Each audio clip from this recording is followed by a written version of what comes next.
All right, what is going on today, chat? Mike, what up, my friend?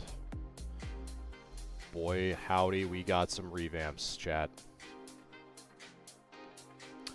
Did a little bit of some home makeover with the new stream overlay. See if you guys like it.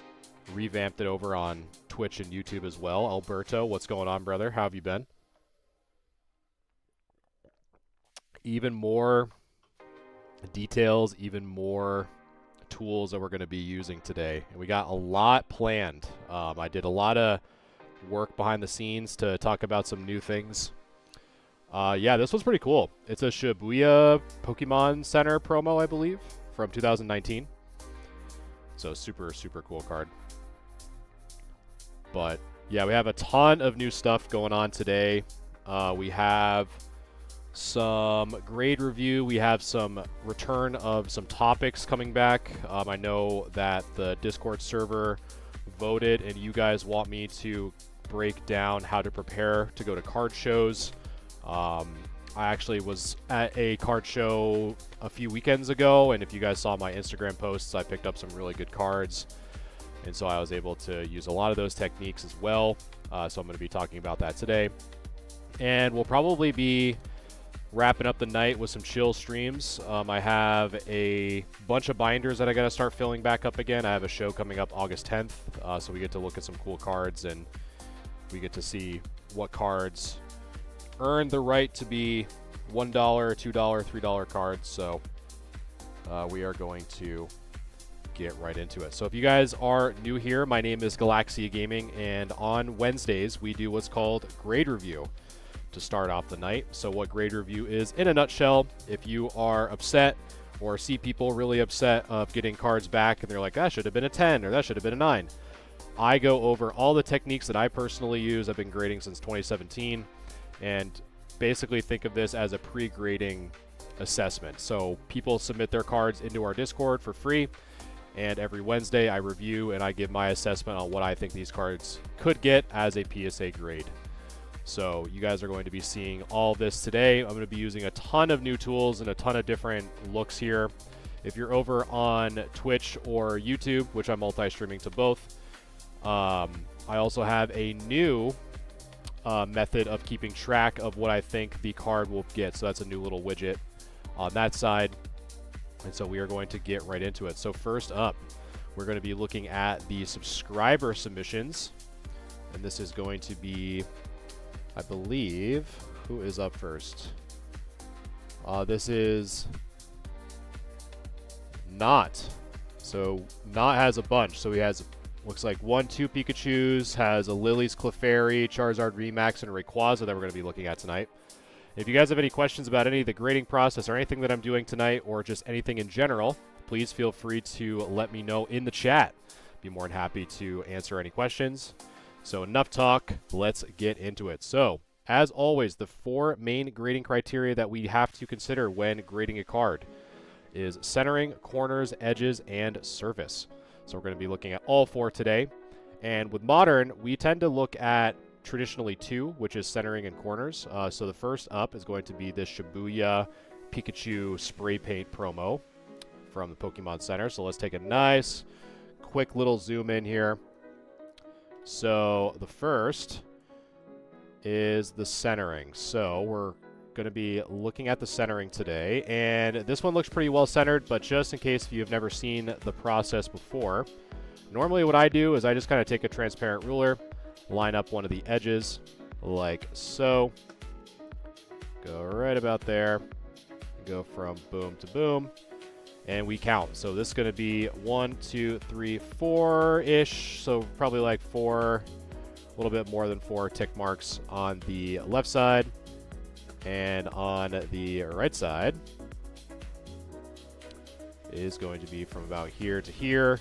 That's going to be 1, 2, 3, 4, 5-ish, but it's at a little bit of an angle, so we can't really put too much stock into it. This one's probably more 4.5.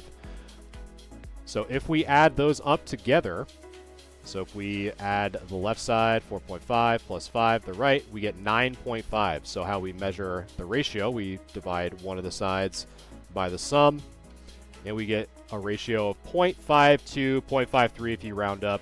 So technically, this card would be in the range of being a 10 sub score for centering. So far, so good on that. So we're going to hide that, and we're just going to take a quick peek. There's really nothing else that I'm too concerned with on the front, but normally when we flip it over on the back is when we see most of that whitening that I'm kind of talking about. So that left corner looks good, bottom edge looks good, bottom right corner looks good. So far, the front of this card is in really good shape. Centering is good. So let's flip it over to the back. And let's look at the same thing. So, centering on this looks good as well. Again, the back is a little bit more lenient than the front. However, the only thing that is a little bit concerning, and this is something I bring up a lot, which is the lighting. So oftentimes, so you can see a lot of the lighting coming from the bottom of the card going up. But the one thing that I'm a little bit nervous about is this right there. So that little bit of what appears to be whitening in this section here and this section right about here. I'm a little nervous that that's what appears to be a minor fold or minor edge wear on that corner. So if that is, this certainly would not get a 10 because of that. Because the left corner looks good, the left edge looks good, bottom left corner looks good, bottom edge, it looks okay. It's a little washed, but enough for us to work with. But it's really just that top right back that I'm worried about. And I don't know if you guys in chat agree, for those of you who are typing in chat. It's a little bit too whitened for my liking, and my guess is that it is because the rest of the card, especially like in this section here, is not, it does not have any whitening compared to the right side. So a little bit nervous on that one. So I probably would say this card would not get a 10 if that is there, just from that alone. But aside from that, I don't see any dents. I don't see any dings on the back. So if that is whitening, that probably would get anywhere from like an 8 at best, 7 at worst, but I think 7's a little bit too aggressive. But since that whitening is pretty predominant in this section here, it definitely wouldn't be mint, but it'd probably be near mint plus, if I were to guess, which would be around an 8. I think 7's a little bit too aggressive, but still always upsetting to see that, especially on kind of like a Japanese modern card. So next up we have the Pikachu VMAX. Let's load that chunk. The chunky boy. Mihail, thank you for the like. Appreciate that very much. And Caleb, thank you for the share. Appreciate that very much, you guys. And again, if anyone has any questions about anything that I'm doing or just wants to, you know, just talk the talk, so to speak, I am open to open discussion. So just load these up real quick. And for those of you who are wondering, all I'm using is just the snipping tool baked into Windows. Super easy, super convenient. I use it all the time during grade review, so it's an excellent tool that is, again, baked right into Windows. So super, super nice. So yeah, so for that last one, that would have been probably like an 8. I have to remember I have that new widget that I gotta get my grades. Okay, so the Pikachu VMAX. So centering, so for VMAXs specifically, we are looking at this section right around there and right around here for centering. So all I'm using, the tool GC, is the snipping tool baked into Windows. So right in that section. And that looks really well centered on that side.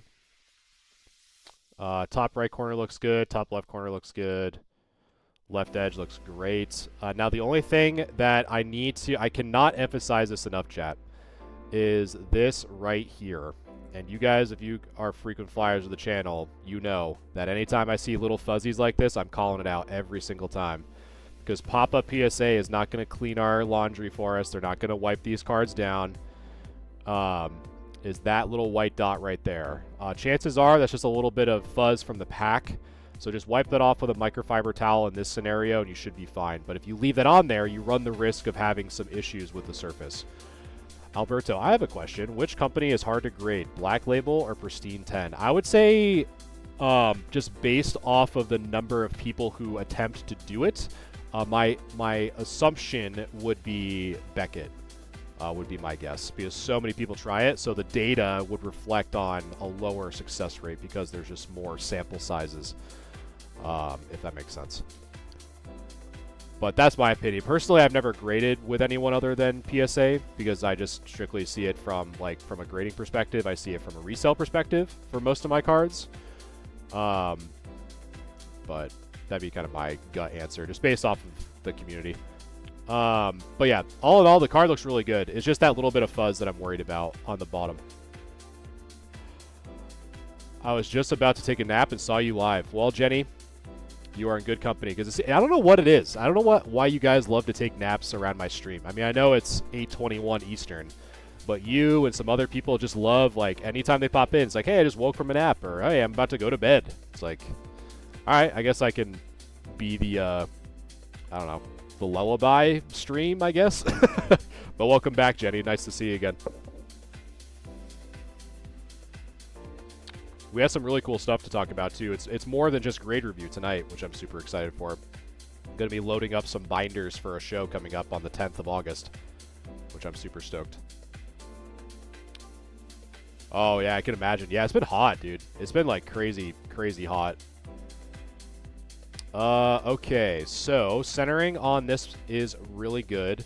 Now, the only thing that's a little bit weird, and I don't know if you guys can see it on stream as well, I don't know what this is. I want to say, like, these, and I'll kind of have to trace it, because I don't know if you guys can really even see it, to be quite honest with you, is like this, it almost looks like darker. I don't know if you guys can see that or not, but it's like a darker section of the card, weirdly enough. I don't know if that's just part of the camera or there's actually staining on the card. My guess is that it's probably camera related and less of the, and less of like any damage, but I really don't know. We'll have to kind of do 2 assessments on that one. Looks like water damage. You know what, Blah? That's actually a pretty good guess for sure. I genuinely don't know. How long am I planning to be live for? I think I'm going to be live. My target is to at least like 10:30 or 11 my time. Right now it's 8:22. Because I have grade review. I'm going to be talking you guys through how to prepare if you ever go to a card show as a buyer, and kind of give you guys my like kind of tips, I guess, on how to prepare. And then I'm going to be preparing for a show and just kind of hanging out with chat and cleaning some cards and just kind of chilling with you guys for a little bit. So probably roughly 3 hours, to be honest. But yes, Blah, I think I'm right there with you. So if it is water damage, we definitely are going to have a stern talk. Sounds good, Jenny. Yeah, so aside from that, the top right corner looks good. There's not a lot of whitening that I see there, which is good.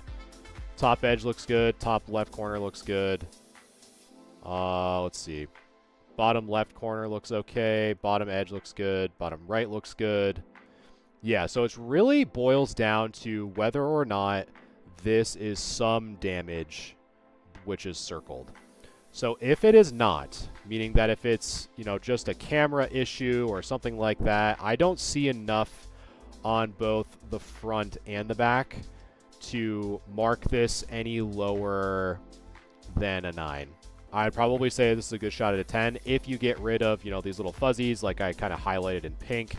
Stuff like that I think would be really easy to kind of take care of and whatnot, because I don't see anything on the front, and the back looked pretty good.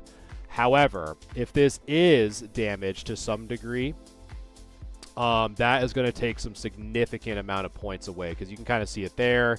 You can also kind of see it here on this right side, and I don't really know what that is. So I think, honestly, Blah from chat, the kind of assessment actually makes probably the most sense, which might be a degree of water damage is the easiest way to think about it. I don't think it's like a Sharpie or anything like that. But Having said that, that's obviously going to make the card, at best, moderately played or worse.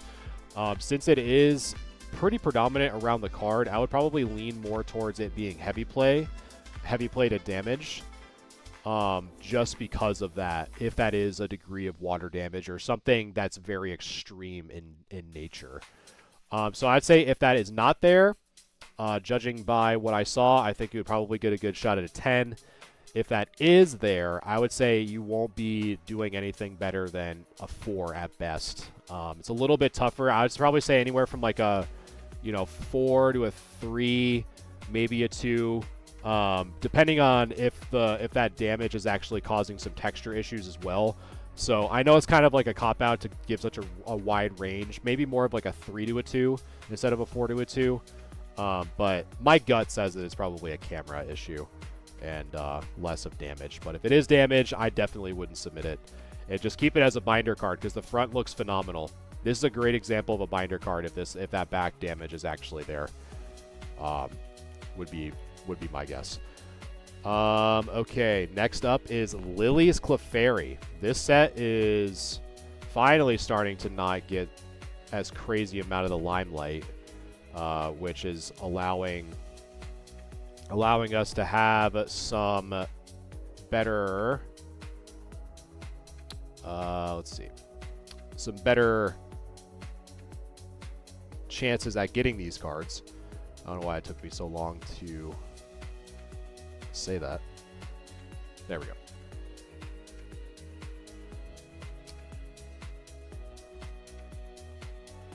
Yeah, if that was Pav, if that was damage, that I definitely agree with you. I definitely agree with you.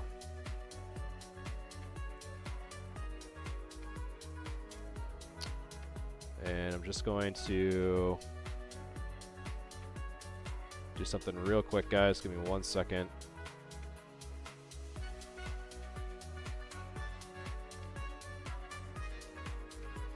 There we go. Perfect. All right. So next up is going to be the Lily's Clefairy EX. So let me just get this done real quick. Catch up with chat, and then we'll keep on keeping on here. So we got that. We got that. The Chonkachu is out of here. Perfect. All right. How do we submit to review? How do I submit my card? Once I am done with this Lily's Clefairy, I'd be more than happy to go over how you guys can submit. Again, this is a completely free service that I offer to the community as a pre-grading service.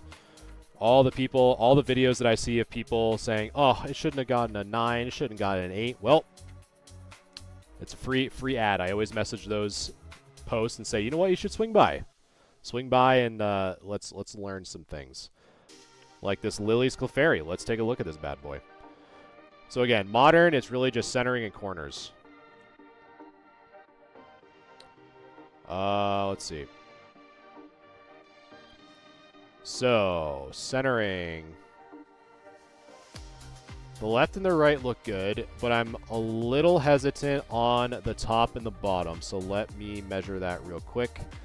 And again, anytime I measure centering, guys, I'm just using, a program on the internet. So these pictures sometimes are taken at like a slight angle, and so there's going to be a little bit of some inaccuracies as we do this, but this will give you a general idea. Lulu, thank you for the follow. Appreciate that very much. 1, 2, 3, 4 on the top. And we got, so this one's going to be tough. Let's see if I can find it. It's probably right about there. And right about there. So that's going to be 1, 2, 3, 4. Yeah, so it's 4 and 4. So 4 and 4 on the top and bottom. So that looks good. If the algorithm allowed me to, Master. I tried doing One Piece, but the algorithm said, nope, there are not enough people that care about it. But I'd say any of the tips that you're seeing on tonight's stream can carry over to One Piece or Gundam if you guys are excited about. I personally love Gundam Wing, and it's really cool to kind of see that card game be released, but we'll see how the longevity of that bad boy. But again, any of the techniques that you see me do, you can certainly do on your own. For One Piece or Yu-Gi-Oh! Or Magic, anything like that. So the front looked pretty good in terms of centering on the top to the bottom. The texturing looks good. Not really worried about that. Corners look good. Edges look good. Yeah, that card on the front looks great. No issues that I can see. So now we flip it over to the back. And I'm going to see if you guys see what I see on why I think this card might not get a 10. There are at least 2, maybe 3 parts of this card that I think would prevent it from getting a 10. Let's see if anyone sees it.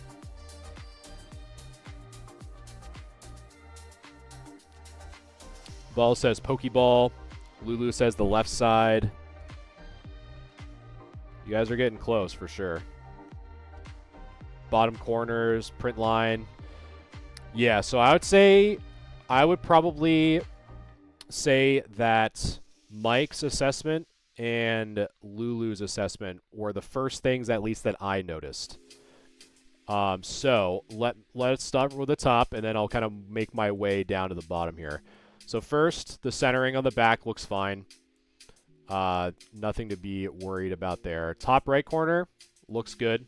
Nothing wrong with that. So as we kind of go across, top is good. Again, there's more of these kind of like little fuzzies or these little white dots that might get stuck in kind of the cardstock little pits that are kind of just natural. Just wipe that off with a microfiber cloth. You should be good. Top left corner looks to be okay. I think this whitening is more of lighting than anything. So I'm not really too worried about that. But to start, it's really, and I think Lulu was the one that pointed it out first. And I talk about this often, chat, to where if you pay attention to where the light sources are kind of coming from with certain cards, the shadows can really give away certain issues that might occur. So the first thing that I'm kind of seeing here is right about here in this lime green section. So if we kind of take a zoop in there. So what I'm seeing is, so the lighting is kind of pretty much directly on top of the card, which is why we can see a lot of this pitting. And so when we look at this left side, between the red line as the border and the green line, you can kind of see it right on this left edge. Kind of see it where it gets dark and then really light here, which tells me that this is some form of a dent or very, very mild kind of pack crease to where it would be causing this almost shadowed valley effect. Again, it's really kind of tough to really say with 100% accuracy, but you know, if you guys are looking at cards on eBay, for example, and you're trying to find, you know, potential grading plays, or if you're trying to find cards to buy on, you know, Facebook Marketplace or Meraki or anything like that, these are some of the things that you're going to have to kind of calculate when you're kind of doing your own risk assessment when deciding to buy a card online or not. And so something like this, if I saw this card and I was wondering, you know, should I buy it or not? You know, this little shadowing on here, you know, it could go one or two ways. It could either be that it's just kind of rounded and the shadow kind of tapers off to the side and there's nothing wrong with it, or there's a little bit of a valley here, or a little bit of a canyon, I guess, a crease canyon, where I'd be kind of hesitant to not say that, say it's an issue. It's a little bit tough, but that's the first thing that I see. Having said that, though, the other things that I see that are a little bit more predominant that, you know, would say for Modern, we all kind of know the phrase make or break 10. And this little bit of whitening on that left corner, as well as the little bit of whitening on that right corner, are going to most likely, especially since there is possibly two in that bottom left, which is here, that bottom left side, and the bottom right, chances are this will not 10 because of those 2 bits of whitening anyway. So again, with Modern, it's pretty much make or break 10 from a grading perspective, and I do not think that this Lily's Clefairy would get the 10 because of that whitening on those bottom corners on the back, would be my guess. Santia, thank you for the follow. Appreciate that. Yeah, often I kind of, you know, I'm kind of on the fence with that as well, to be quite honest with you. Sometimes it could just simply be a reflection and you know, just kind of the curvature of the card on the edges. But again, I think with the whitening present on the back, you know, it's really, I personally wouldn't grade it anyway. But I definitely agree with you that, you know, I think the reflection is also a very good alternative on that one. So again, to kind of show you guys on Twitch and YouTube, my assessment on this one would be a 9. Okay, so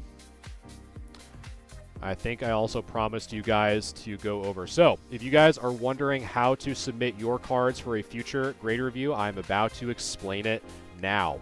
So I've mentioned it before, I am multi-streaming to all of the big 3 platforms. I don't know why people, I don't know if it's like an algorithm thing. I'm streaming on the Purple app, the Red app,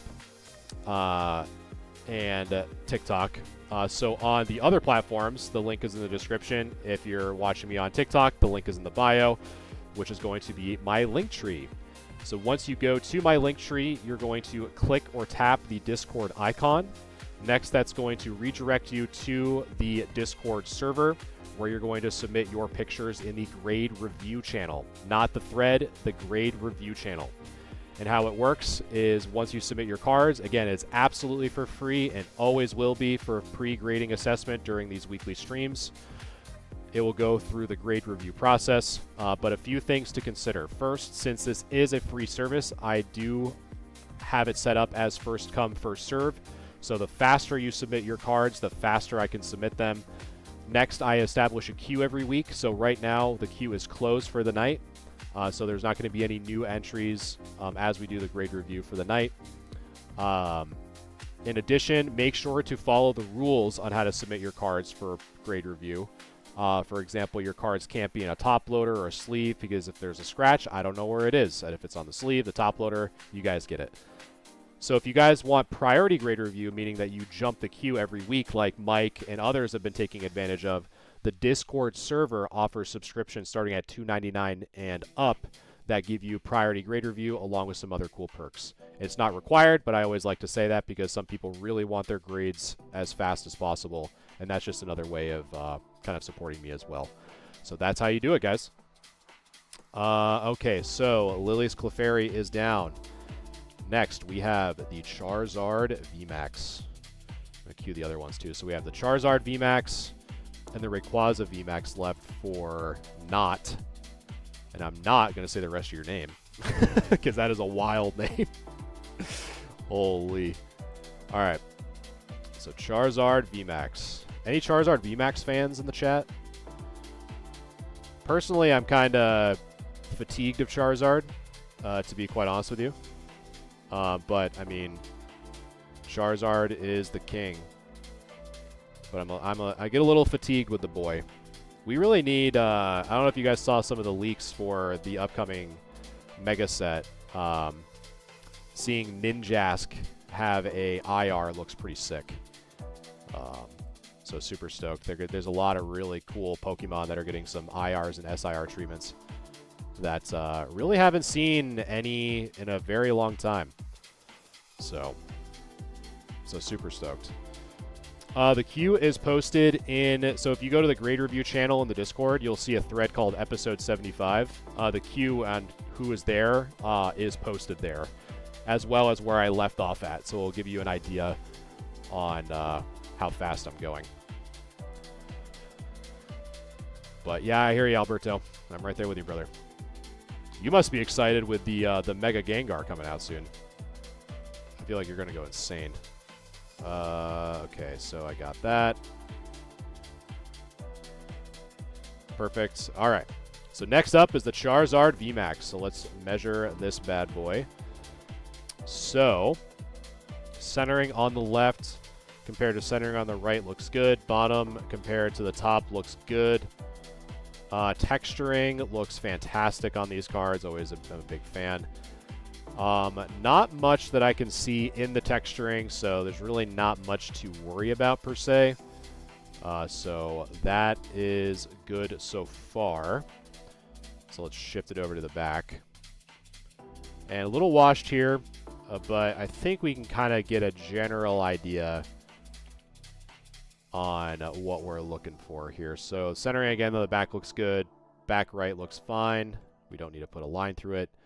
Top left looks good. And a lot of these little white specks, they're just more of lighting, like some of those pitting that I was talking about on the cardstock kind of being illuminated pretty aggressively because of the lighting. But that looks like a little bit of a fuzz. Again, just wipe that off. Papa PSA is not going to wipe that off for us. But aside from that, I think, you know, centering is good. I'm not seeing any whitening on the corners. Edges look good. It's just a little bit tough in kind of this general section because of the kind of the washed out section of the card makes it a little bit challenging. But I think that this would probably be a good 10 contender. I don't really see anything wrong with both the front and the back. Centering looks good. Corners look fine. So that one would be a pretty good one, to be quite honest with you, for the Charizard VMAX. Now the Rayquaza VMAX. Let's take a look at this bad boy. I feel like this card is pretty easy to grade. It seems like the few that I've submitted, I think I've submitted 4 at this point, all came back as 10s. And it seems like a lot of people tend to have this card as a 10. So we are going to see if this one also fits the bill. So let's take a look here. Boom. All right, Rayquaza. What do you got for us? Let's see. So centering on this is good. Centering on these Rayquazas seems like it's always really good. Texturing is good. Top is good. Again, more fuzzies that we'll have to kind of deal with right in there, right to the TG30. Christian, thank you for the follow. Appreciate that very much, my man. So I think if we wipe that off, we'd be good there on the front. But aside from that, not really seeing anything else on the surface. The texturing looks fine. So far, so good. Let's flip it over. So a little bit of a bow here. You kind of, I don't know if you guys can see it on stream, but a little bit of a slight bow. So for something like this, I always recommend putting it in like a heavy book, putting the card in a penny sleeve, putting it in the center of the heavy book, and let it sit there for a little bit. Let's go. What's going on, Keith? You got to check out the YouTube Twitch part too, so you can really see the whole thing in action. I know you got both, boy. Top right corner looks good. Top left looks good. Left edge looks good. Again, I don't think that this is any issues here. This more of kind of like the curve of the card. So would it be possible to fix a small bend on a corner? I dropped the same card. It depends on the severity of it, Vice. I would say that in my link tree there is a master guide. So if you go to my link tree, which is in my bio, if you go all the way to the bottom past my video here, or I think it's right above, the card cleaning master guide, give that a click. I'd say if you do it often, this is a really good resource. It's pretty inexpensive too. But generally speaking, you can just use a humidor and try to flatten it out that way. But a lot of the techniques that I personally use, I've learned from that. I don't think they grade off Boeing. No, they don't technically. Was it Amon? But I'm kind of in the camp where I don't want to give any leeway to PSA if I can personally control it. Like, so if a card is slightly bowed, you know, and if I can just kind of take the time to flatten it out, I'm going to. I don't need Papa PSA to get, you know, mad one night and, you know, go out for milk and then come back in a rage and then takes it out of my card. So that's kind of the method that I'm in. But aside from that, the corners look good. The surface looks good. I think this would be, again, I think this would be a good 10 contender. These Rayquaza VMAXs, anytime I see them, you know, I feel like the gem rate is pretty high on the Rayquaza VMAX. I don't know what they did different from a manufacturing perspective, but they did a really good job. But, all right, Not. So that one was, let me just go back. So on my little widget there on the main desktop, that is going to be a 10. Yeah, I'm a big fan. I'm a big fan, Keith, for sure. I can do a little like 10 or a 9. I think it's going to be a 10. All right, so next up is my man Mike. let's take a look, my friend. On the Starmie V. Big fan of the Starmie V. I still think that it's a pretty slept-on card in my opinion. It's not. I mean, it's not cheap by any means, but I also think that it's not getting anything like crazy done to it as of yet. I think it's a really good card. Let's see. So boom. And then we got boom. So let's take a look at this bad boy. Got everything ready. There we go. And then do this on my... There we go. All right. I feel Destined Rivals copied from the same set. From the same set. You mean from what did Starmie V come out of? Was it Astral? Is that what you mean, Alberto? All right, so Starmie V, first off, that right side looking a little thick. Let's give her a quick measure again. Do this in person, blah blah blah. Cover my ass. Kind of comments, but let's do right there probably. So like here to right about there. So we got 1, 2, 3, 4 on the left. And then got to turn it a little bit because the picture itself looks a little bit at a tilt. So that's why we kind of have to mess around with the ruler a little bit here. And so from there to about there. So we got 1, 2, 3, 4, like 4.5.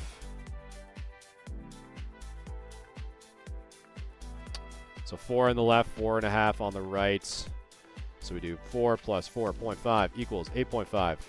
And then 4.5 divided by 8.5 equals 52, or roughly 53. So 53 was at 53-47 ratio. So we are within the range based off of the almighty ruler. How do I get my card graded by you? I will be more than happy to go over that after. So I have a Starmie V, a Slowking, and a Sylveon Gardevoir. If you want to just hold tight once I'm done with the Gardevoir, I'll be more than happy to give you a rundown on how to do it. Because I'm sure more people are going to come in and ask. So I want to make sure we can kind of do it all one fell swoop. All right. So aside from that, the top and the bottom look pretty good. Nope, it's completely free, Adopt. It is a completely free pre-grading service. Ooh, ah. All right, so let's do a little fuzzy counter. So possible fuzzy counter. Boom. Adopt and Mad D. Thank you guys both for the follow. Appreciate that very much. So the queue is closed for today, Lulu. So the faster you submit, the faster you'd be in a future queue. So roughly I assess upwards of 15 to 20 cards per stream because you can kind of see the detail that I like to go into these cards for you guys. I could go a lot faster, but it'd be kind of like, okay, I think that's an 8 next. I think that's a 7 next. I don't really, it just doesn't really make for good content, to be quite honest with you, doing it that way. Dude, I don't let any, I'm like the fuzzy patrol, like there, boom, fuzzy. What else? Where are more fuzzies? Maybe there. That's a question mark, though.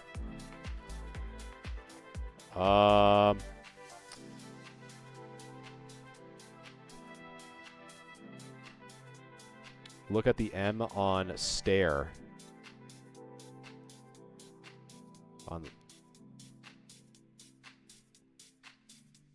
I would say that you could be waiting maybe like a few weeks. But if you want priority, the Discord server does offer a small subscription at the cheapest option I could pick, which is $2.99 a month. That will give you priority every time. And Mike has taken advantage of that for a very long time. He can kind of be my mouthpiece, I guess. He's been here for a very long time. But But anytime, yeah, I'd say if you want your cards assessed sooner rather than later, definitely for sure submit them as soon as possible.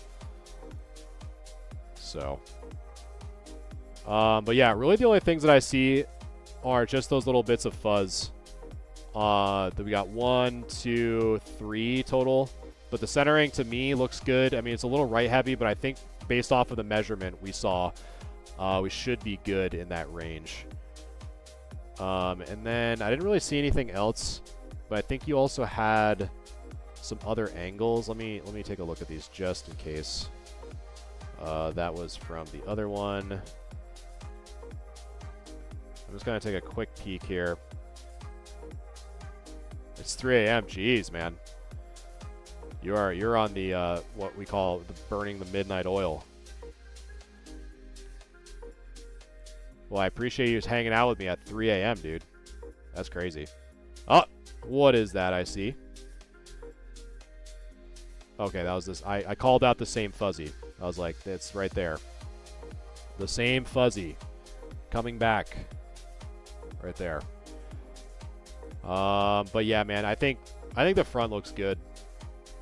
I don't really see anything wrong with it. Now the back, let's take a look. Yes, you are correct, Lulu. Yeah, if anyone missed their grade, I also stream to Twitch and YouTube, and once the stream is done, the YouTube VOD immediately gets uploaded. So you will definitely not miss it, for sure. And on Twitch and YouTube, I keep track now of what I think the card would get, so it'll be right alongside it. So you don't have to miss it. Let's see.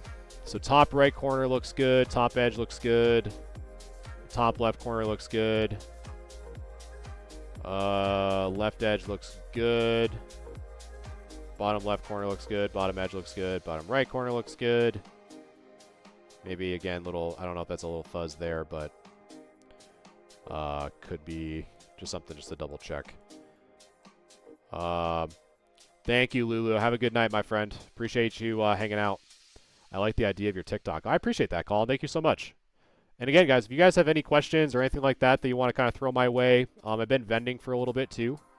So I'm going to be, once I'm done with grade review, here I'm going to be going over kind of how you guys should prepare as a buyer when going to a card show, kind of giving you my kind of insider tips on what you should expect and how you can best prepare. So the only thing that I see, Mike, is I don't know what this is, so I don't even know if you guys can see it on stream, but there's a little bit of something here where you can kind of see like the dark stroke layer outside that E, and right where, like, I'm just going to put it as like a pink dot first and then remove it just so you guys can see what I'm talking about. So right there, you guys can see that pink dot. If I remove it, that's what I'm looking at. There's a little bit of some light, like lightning right at that stroke layer of the E where it's like the border. So I'd probably check that out just to make sure, or it just might be the picture because again, I'm really zoomed in. And then there was also something else, this right here and the M. And let me make that even a little bit smaller, I think. So right there, right at that base of that M.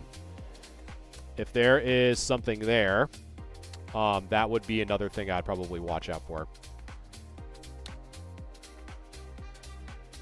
So probably those are the only two things that I really see would be the E on the top.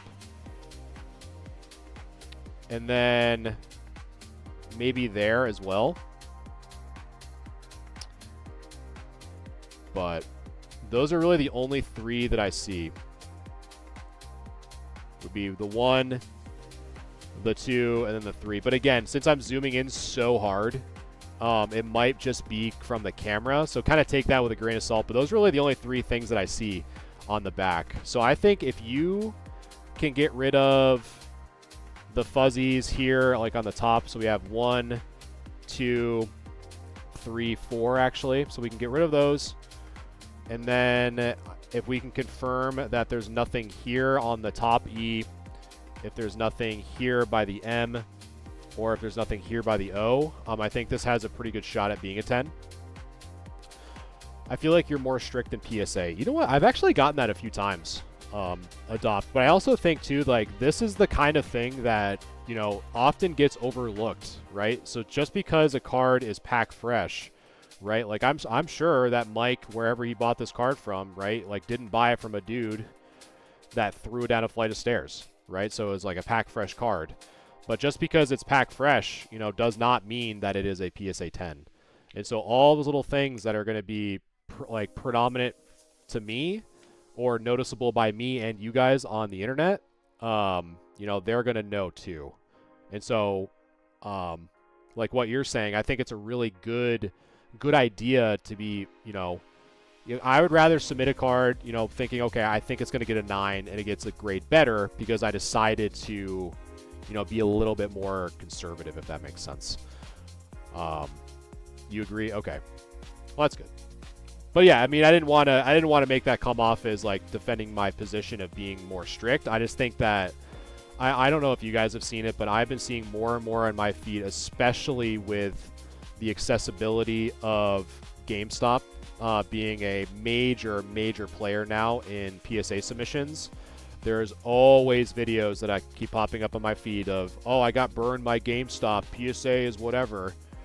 It's like, well, let's really take a look. You know, there's obviously instances where PSA is flat out wrong. I have seen it firsthand, and I definitely agree. But I also think that a lot more people should, you know. Phoenix, what's going on, man? Sorry, the Twitch finally just caught up with me.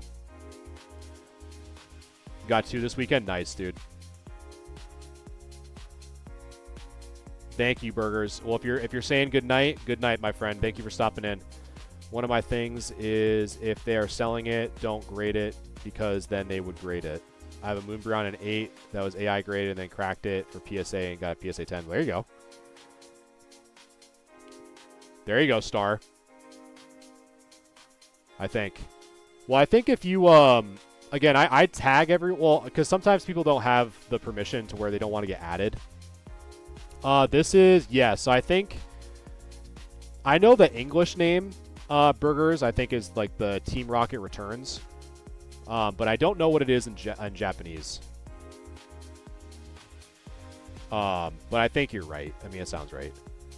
Not every seller grades, so it's not true on what vendors sell. Yeah, I mean, it really depends. I think like a good like soft rule of thumb. Do we get a kiss goodnight?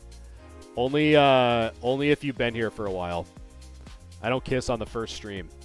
How's that often? What kind of girl do you take me for?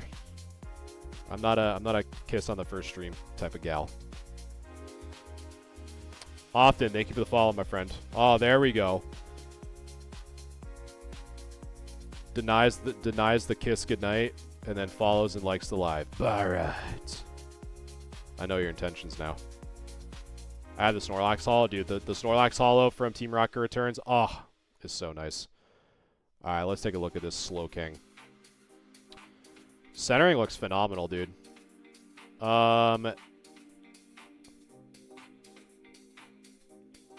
Let's see. Centering looks good. I actually didn't even take a screenshot. Hold on. Hold up. Hey. Gonna grade till the wheels fall off. Take a seat. Okay, we're gonna have a party. We're gonna grade some cards for you guys. This is where someone says, hey, who sings that song? Let's keep it that way. Alright, here we go. Not Snorlax, Slowking. Here we go. Top right corner, looking good, looking fresh. Top left corner, looking good, looking fresh. Left edge looks good. The only thing that I see, my friend, the only thing that I see is a possibility of this being a minor fold. Right there. Now, the only reason why I think that might be a fold, which you'll have to kind of confirm for me, is that it's a little bit lighter in kind of in this section right here. So as this kind of goes across, like right there, to me looks like a bit of a fold. And then while you're waiting, maybe I can make this into a little alien. So right where the little alien's lips are. So the alien's lips. Look for that. But that's about it. Now we're gonna make it into a. There we go. Look at that, chat. Where else are you gonna see a pre-grading and an art class? How cute, as they say. How kawaii. All right. It's the most minor of a lift. All right, so that will take a little bit out of the card then. Unfortunately. So let's see. I sent in my Snorlax Hollow to get graded. I got an 8 at Beckett, but I want a 9, so I'm trying PSA. There you go, Burgers. You know what the word around the street is for PSA? Please submit again. That's probably one of the funnier alterations. Alien turned caterpillar. Star, I just let my creativity guide me, you know what I mean? First it was an alien, now it's a Temu Caterpie. It's called Temu Caterpie is going to be called just cat. There we go. Right corner looks good. Right edge looks good. So all in all, I'd say the only thing that's a little bit concerning, obviously, is that little fold by the lips of the Caterpie here, but that is about it there. And then on the back, so as we look in the back, centering looks good. Top right looks good. Top left looks good. I have a Celebi Gold Star. I think it's a PSA 6, but could you help me? Yeah, for sure. I'll go over, once I'm done with the next card, I'll be going over how to submit for PSA, or submit for a grade review. Let's see. I don't know if this is whitening or not in this section, Mike. I'm not sure about that. Bottom edge looks good. Maybe a little bit of whitening here. Maybe there might be something. But aside from that, my friend, that's really all I see. So kind of zooming out here. So this is the back. So on the left side, have what appears to be maybe very mild whitening on that left edge. But on the right, we have a little bit of speck of whitening possibly there and here.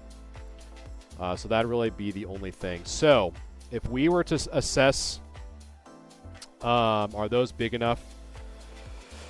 Both of these cards, yes. Yep, he submitted, people can submit up to 5 per stream. Well, they can submit as many as you want, but I'll only review up to 5 cards per person per stream.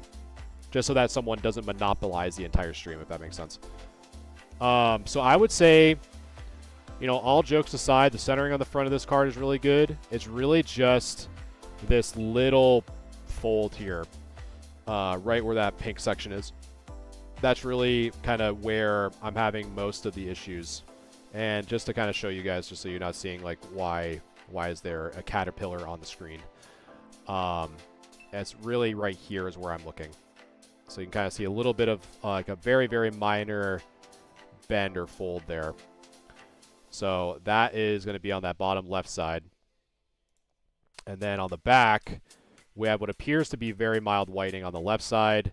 Here on the right side, a little bit there, and right here. So I would say with that little bit of that dent, or that fold rather, on the front and the bottom left, as well as on the back, I don't think it would get a 9. I don't think it would get a 10.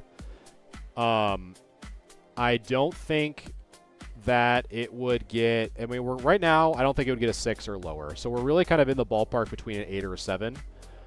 If you cannot treat that front part, I would probably give it a 7. And I think something like this is really easy to kind of do the humidor treatment with in that center circle. If you cannot deal with it, then I'd probably give it a 7. And I'll show that on screen on the other side. But if you can, then if this fold can get removed, then you're looking more towards probably that near mint plus or a PSA 8. So the reason being, Burgers, what I personally believe, like, I don't think that this is worse. I don't think this is light play by any means, because it's a really good card. But PSA really is a stickler for any bends or creases or folds on a card, regardless of the size. So since this is very, very mild based off of what Mike is saying, my gut, you know, the question that I kind of go down the checklist is, do I think a fold like this or a crease like this warrants it being a near mint plus card or a mint card? And the answer to that for me would be no. I don't think this would result in a near mint plus card. Do I think it would be light play? You know, we're kind of in that range of yes, but the rest of the card itself is really propping it up to being really good shape. So that's why I think if this cannot be treated, I'm thinking more towards a 7. But what Mike was saying, since he is familiar with, you know, using the humidor and pressing that out, with this is a really good example of that being a really good technique here.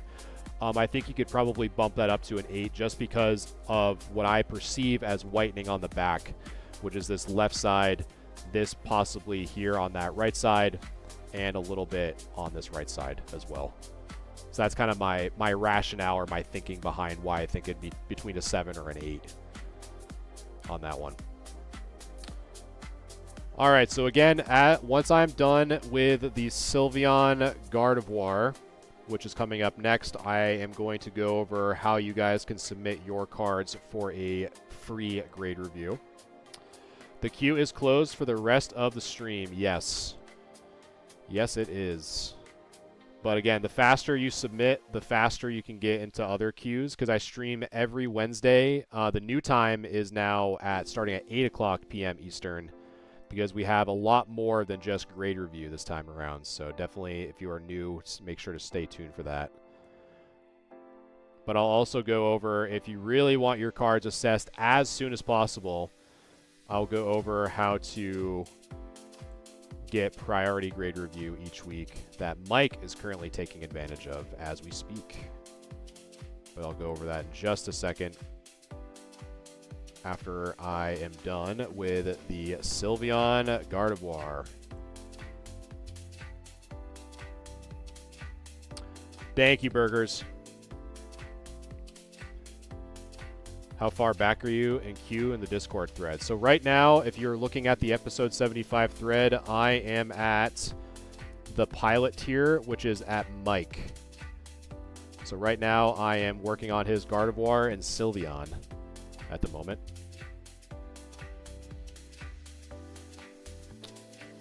All right, so this bad boy's centering looks A-okay to me. Let's see. So top right looks good. Top left edge looks good. Top left corner looks good.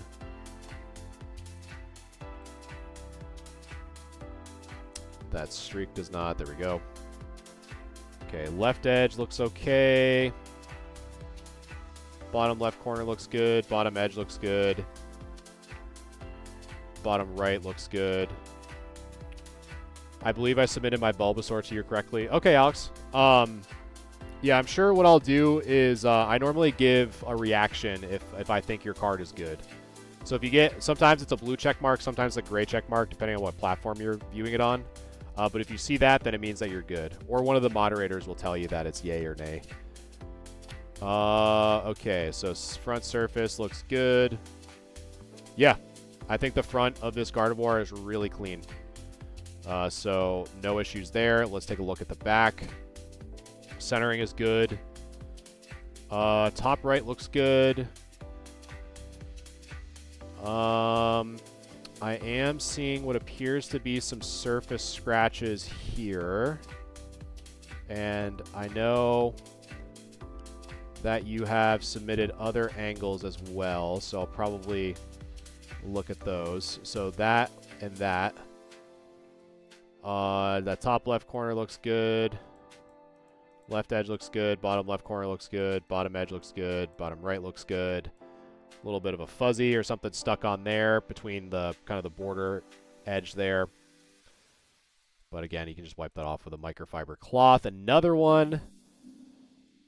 Man, you're just like, cards are full of fuzzies. Something on that M potentially. Looking at the Pokeball now, nothing crazy. Maybe something there on the bottom M. And that's pretty much it from what I can tell. So I would say, my friend, that you are probably in the 9 to 8 range. But let me see. You had some other angles that I want to take a look at before I kind of really start grilling the card. So here's another angle of the back, which I wanted to take a look at. So right here, you are also showing some, what appears to be some other print lines or scratches on the surface. In addition, which I don't know, it might be an illusion. It might be an illusion, but I'll bring it up just in case if you want to prove me wrong, Mike. Is, I don't know, like, I think because of this, like, white kind of art work on the back behind the P, this almost making it look like there's like a bend or something here. Like right where this is. You're getting crazy lag, you can't hear anything. Let's see. You guys hear anything? Hello, hello? Let me...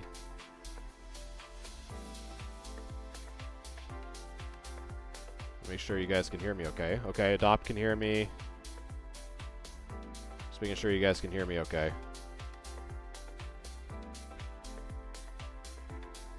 Just taking a quick look. You can? Okay. And I can hear it on my end too. Okay. Yeah, so I would probably say, you know, we have some surface scratches here. We also had some here on this top left edge. So I'd probably say, you know, I think 7 is really aggressive on this, but I also don't think that the scratches on the back, you know, you might get away with a 9, but I would be very surprised with the scratches back here, as well as some of the scratches that you saw on the back here.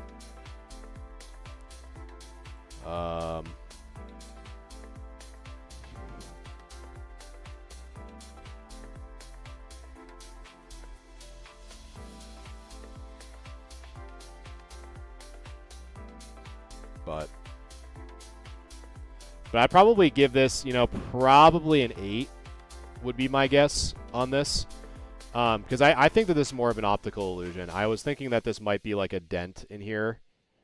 But I might be wrong. So I'd probably give it an 8, to be honest with you, just from the back. All right, so for those of you who have been patiently waiting on how to submit your cards for a free grade review, this is how you do it.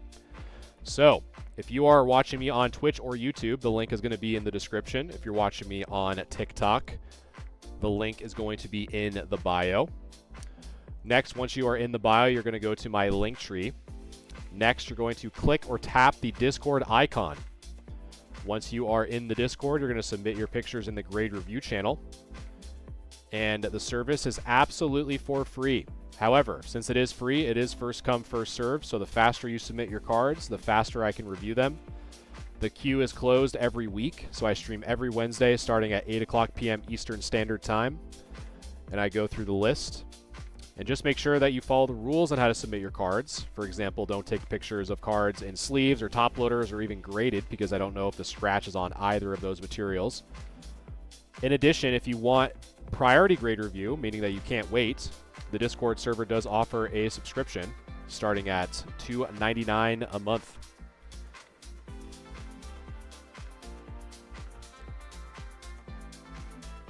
So that is how you do it. Then I can't even grade my card. Oh, is it graded already? I don't have the card with me right now, and it's in a top loader and sleeve. Gotcha.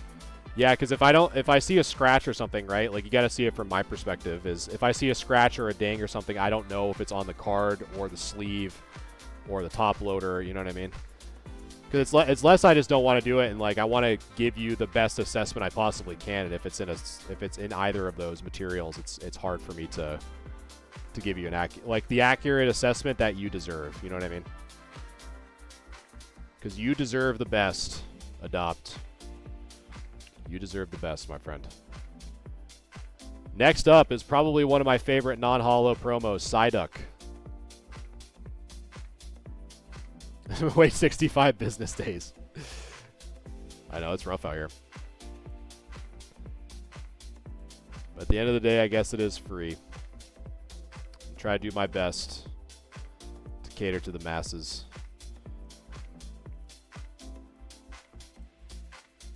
Let's see. So we got the front, we got the back. Boom. Boom. Beautiful. All right. Psyduck. Let's take a look. Centering is great. Top right looks good. Top left looks good. Left edge looks good. Bottom left corner looks good. Bottom edge looks good. Bottom right looks good. Left or right edge looks good. So far, the surface looks really good. The only thing that I see right off the rip is right there. That looks like a little bit, yeah, right untopped. Advice number 1, just don't go if you don't want to spend money. So there's a little bit of a dirt spot right there underneath the W in Will. So maybe you just wipe that off, but it doesn't look that bad. So let's look on the back side. So backside centering looks good, but we do have some issues that we're seeing on the back. So the right side, a little bit of whitening there, a little bit of a fuzzy there. Let's see. That I think is part of your background. Let's see. So we have some whitening in this section here. We have some whitening in this section here. So right now, just kind of thinking out loud, we're already kind of out of that 9 range, and we're in 8, but kind of approaching that 7. So we have some whitening there, in addition to whitening there and there. We have some whitening there. And now just kind of looking at the surface real quick. Pokeball looking good. Maybe some ink removed at the M there. So this is what your card looks like kind of zoomed out, Mike. So we have a little bit of a fuzzy pink circle here, but these marks are predominantly whitening in my experience. So I would probably say, you know, the front, again, looks really good, except for what appears to be a little bit of dirt here on the bottom left underneath the will in the kind of flavor text. But as we flip it over, this is where more of that whitening is kind of coming into play. So I don't think it would get a 6 or lower. I think it's, you know, we're not that bad. But I don't think it would get a near mint plus grade because of the amount of whitening. So I think that this one would probably get a 7. I think would be a really solid grade if all that whitening that I've marked is true and none of it's like just stuck on. Would be my guess, especially if that's an ink issue near the M. I think that this would probably get a 7. You might get away with an 8, but I've seen, you know, if I think near mint plus, I don't think it's near mint plus. It's kind of like in that perfect kind of near mint. I don't think it's even close to being light play. So my guess would probably be 7 for that bad boy. But who knows? Maybe you might get an 8, but for something like this, I probably wouldn't submit it anyway. Only because, you know, 7 or an 8, just minus the grading fee, probably wouldn't be worth it. Unless you're just doing it for your PC, then of course, you know, grade whatever you want. I've actually started doing that. I've been grading cards that I know for a fact won't get 10s or even like 7 or above. But I just like grading them and preserving them. It's the not the error cards, the banned art cards. Alright, so Origin Form Palkia. Let's take a look at this bad boy. Let's do this. Zoop. And we're going to do this. Not on that one. We're going to do that. Boom. Alright, so Origin Form. And the back. Alright, let's take a look at your Palkia, my friend. Centering looks okay. The left and the right. The top and the bottom I'm a little bit nervous about, so let's measure that real quick. And again, anything that I'm doing on stream, guys, for sure you can do in person. With One Piece or Yu-Gi-Oh! Or Magic or any other TCG. This is not just exclusive for Pokemon. So we have 1, 2, 3, 4, slightly over 4, so we'll just do 4 for on the top. And then on the bottom, we have about, it's probably as close I'm going to be getting there. So we got from there to about there. About like right there. So we have 1, 2, 3, 4, probably just shy of 4.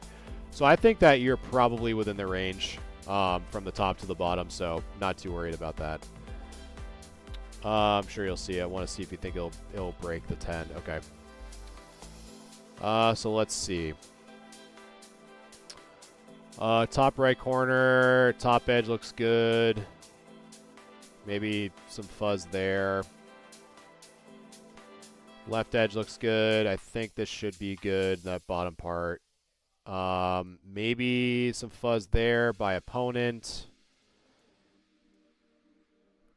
Right edge looks good. So that all looks good on the front. And let's flip it over on the back.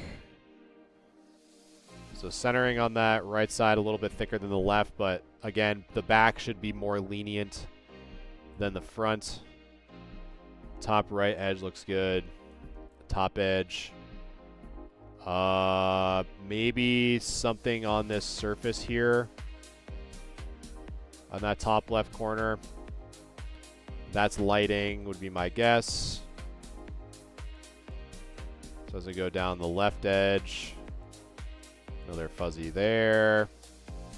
Something there.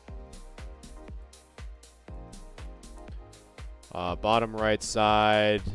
Bottom right corner looks good. Right edge looks good. So I think this is probably what you're talking about. Let me check. That's what I think could break the 10. Okay. Yeah, so I would say, you know, they might knock you down, you know, a little bit on your surface. Because I think in addition to the surface, you know, even though the back is supposed to be good, I would probably think that you're, you know, if you wanted to try to go for it and submit and see what happens, you know, I'm not going to obviously stop you. But I think my gut reaction, if this were my card, I wouldn't submit it because I would think the same way that you're thinking, that I don't think that this would warrant the 10. Paul, what's going on, man? What is going on, my man? So I would probably say that probably get more of a 9, in my honest opinion, as opposed to a 10. Just because if that surface is here, they're gonna see it. But that's if it were my card, that's what I would assume, and that's kind of how I would go into it. But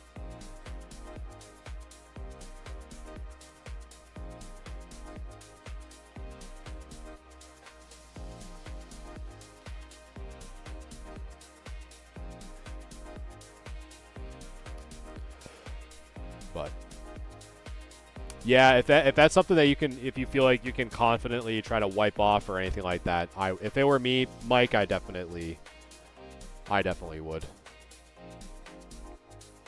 All right, some more Palkias. So we have that Palkia. Now it's LaFlame's turn to review his Palkia, the Golden Horse. Let's take a look at the Golden Horse.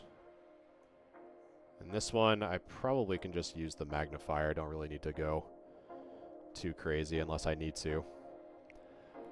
Centering looks a little bit thicker on that top part. You can, I don't know if you guys can see that. So the top part looks a little bit thicker than the bottom. So that right there might prevent you from getting the 10. Left edge looks good compared to the right, and then I'm not really seeing anything else on the front. The back, let's take a look here. The back, I don't see any clear whitening on the top right or top left. Maybe a little bit of fuzz there. Left edge looks good. I think this is just lighting, which is why it's kind of glowing on that left side. Bottom left corner looks good. Bottom right corner, a little bit of fuzzies down there. But I think really the only thing that I can suggest is definitely, like, this card is at an angle. Like, it's closer to the camera on the top side than it is on the bottom.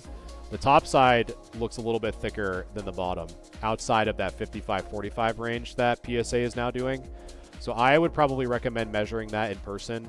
But for now, if I had to assess the centering, I think it's a little bit too thick on the top compared to the bottom, which that alone might prevent you from getting the 10 just from centering. So I think 9 would still be an appropriate grade, unless you measure it in person and assume or and assess that it is within that 55-45 ratio. Next up is the Squirtle. Got a little bit of a print line, kind of like the new school print line, which is almost like where the foil meets. You can kind of see it kind of going right across down here. But centering on the top, bottom, left, right look fantastic. Corners look good. On the front, gotta go. Sounds good, Paul. Good night, my friend. And I don't think that this would get the 10 because I see one bit of whitening on that top right side. And I see whitening, 2 points of whitening on the bottom left. So unfortunately, I don't think this would get the 10. Probably get a 9 would be my guess for that because of the print line, which is more of like a foil line. But the 2 white dots in the top right, or the 3 white dots, 1 in the top right and 2 in the bottom left, would most likely result in a 9 or maybe even an 8. But in my opinion, again, with something like this, if you're trying to go 10 or bust, I would not submit it because I don't think it would get the 10, in my honest opinion. Next up, we have Michael with another Charizard, but base set 2. Going old school. I'm liking it. So let's take a look. Ethan, thank you for the follow, my friend. Appreciate that very much. So let's take a look. This is a very well illuminated Charizard. This is a really good example on how to take your pictures, chat. Very clear.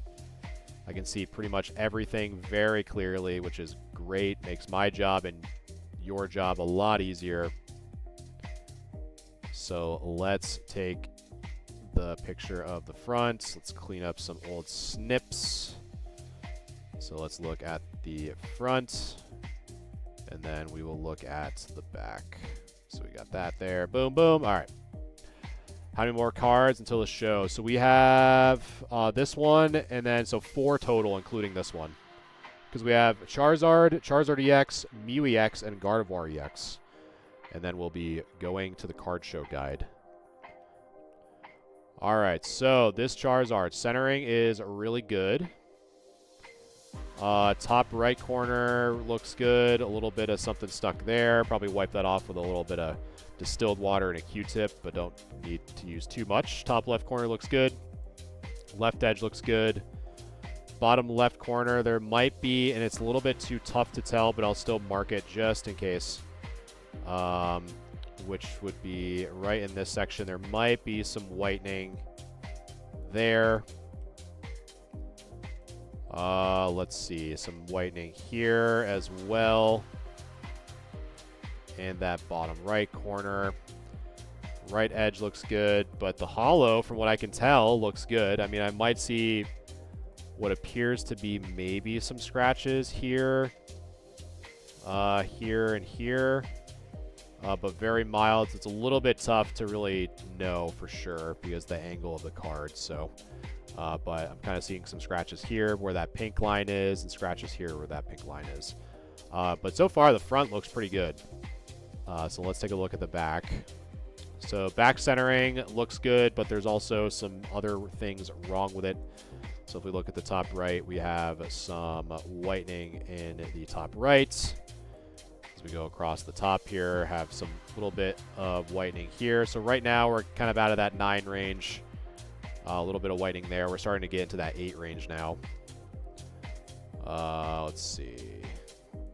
A little bit of whitening there. We're still in that 8 range, starting to creep into the 7 range. So boom, boom. So now we are starting to leave the 8 and go into the 7. A lot of whitening kind of all around, especially in this left corner. This is just lighting. Some fuzzy stuff stuck on there. Some little bit more heavy whitening on that right side. So we're probably even starting to get into like the 7 to 6 range. So something there possibly. A little bit more here maybe. Actually, I think it's just that right there. Kenny, thank you for the follow, my friend. Appreciate that very much. And we have what appears to be a notable print line. So that's going to be right within that box there.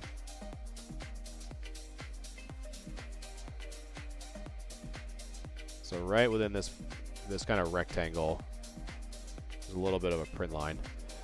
Have I seen a flying Pikachu? I have. A lot of those flying or birthday Pikachu is probably one of my favorite Pikachu artworks. So as you can kind of see, the back is littered with marks. A lot of whitening on the back. So we are kind of in a spot where we're out of that near mint range. So it cannot get, in my opinion, it won't get an 8 or higher. So at the best, the absolute best, we're looking at probably a 7. But I don't think it would get us. We're still kind of assessing here. So at best, it'd probably get a 7. So now we kind of work backwards a little bit. So I don't think it's like heavy play like a PSA 4. There's not enough whitening to get it like in that worse category. There's no scratches from what I can tell on the front based off of the picture provided, other than like some really minor scratches. But it's really just the back. But that's really kind of all I'm seeing is these little circles that are whitening specks along with this scratch in the bottom. Yeah, I know, H.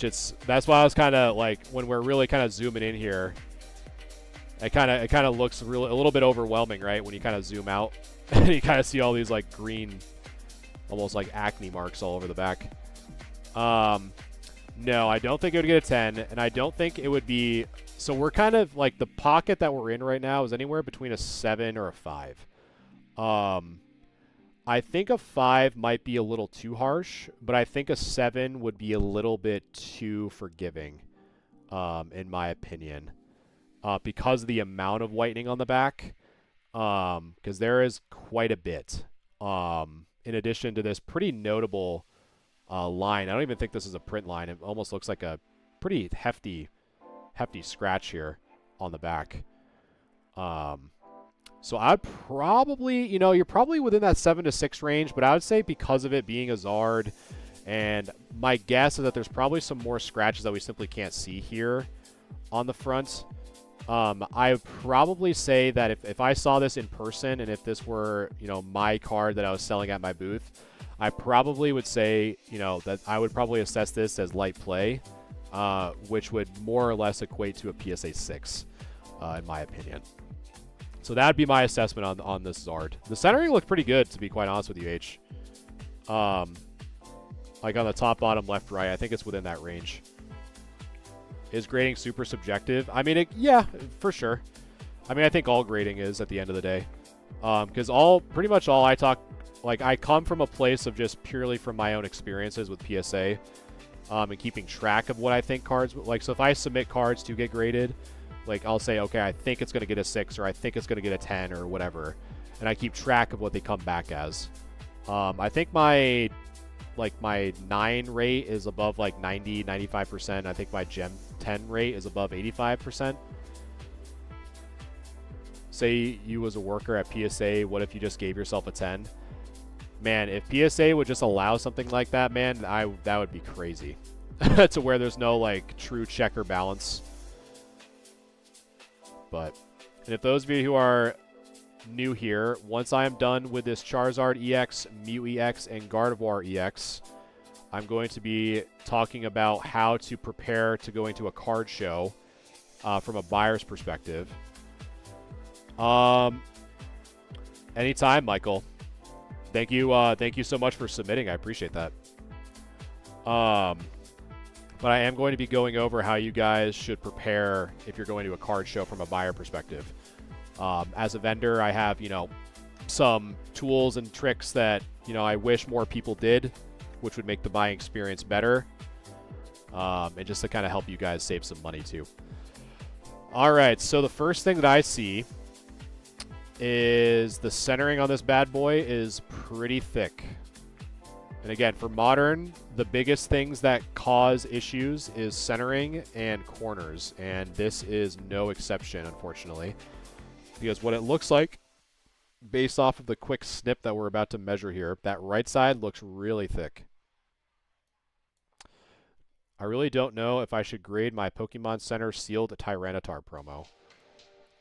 I mean, I guess? I don't know.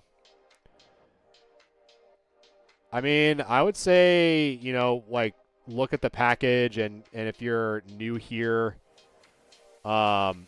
definitely continue to kind of observe and look at some of the things that I look for when grading, which might help you determine if your Tyranitar is worthy of grading. But aside from that, it's really tough to really tell without looking at a picture. All right, so there's that side. And then it's like right about, this one's kind of hard to see the line there. There we go. So right about there. So let's take a look. So that was right about there. So that was one. Jeez. So that was 1, 2, 3. Like 3.5, somewhere in there. And then I'm going to just do this again. So right there, that's 1, 2, 3, 4-ish. I think this one's a little bit, it just looks thicker on that. So we got 1, 2, 3.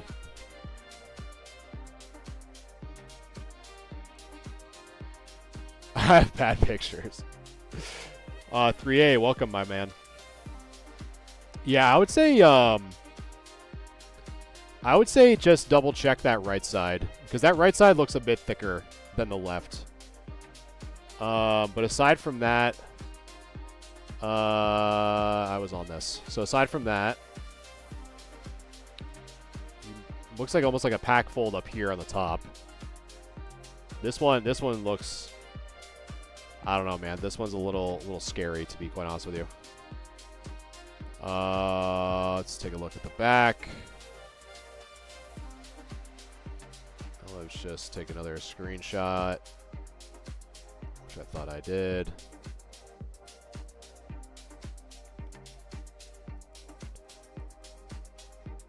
Let's see. Top right looks good. Top left looks good. Again, some fuzzies stuck there.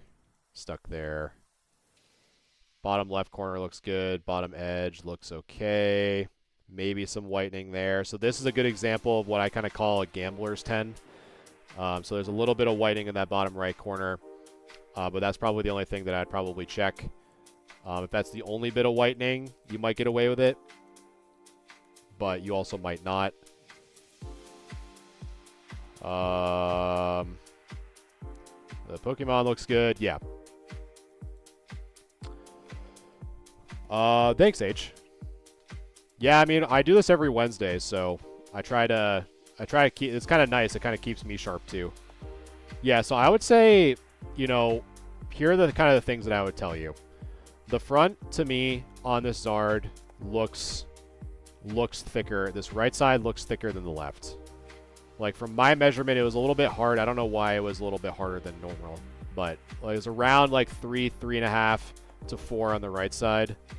So if we were to kind of do that math real quick, you know, so be 3.5 on the left side plus 4 on the right, so 7.5.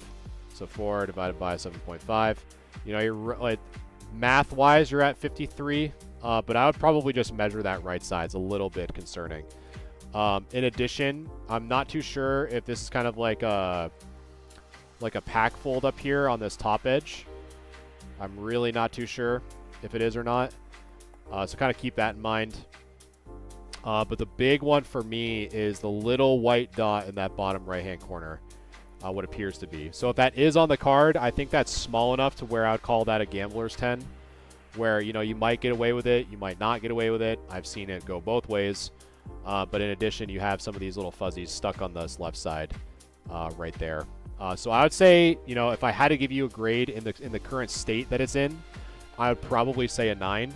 But, you know, double check those things that I just kind of mentioned and, you know, hope that I'm wrong, you know, at the end of the day. Next is your Mew EX. So there is the front. And there is the back. So far, it looks good at quick glance. But let's take a look.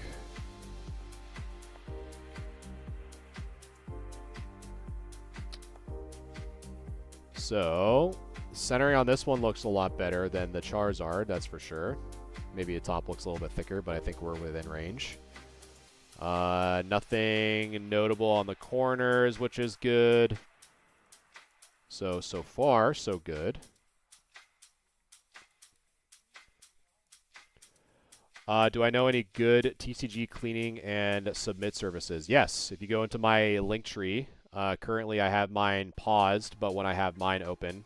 But in the meantime, if you go to my Linktree in my bio, there is a card cleaning service that I am sponsored with that also offers a master guide.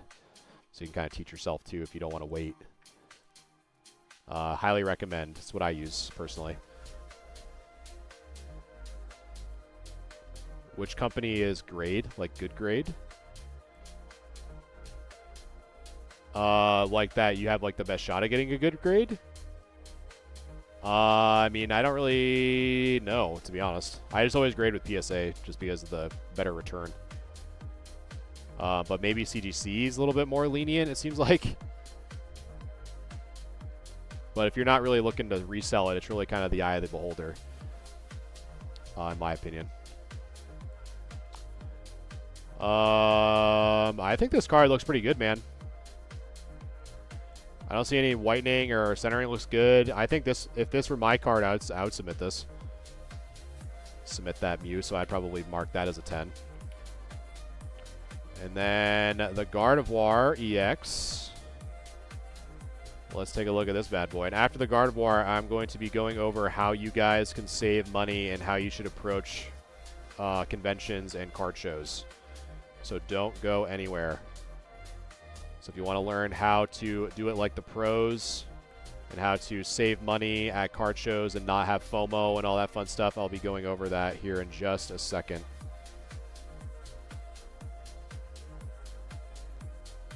because I think it's super important, especially with everyone telling you, like, buy this card, buy that card, this card's going to the moon, this card's crashing, dump it. It's very exhausting.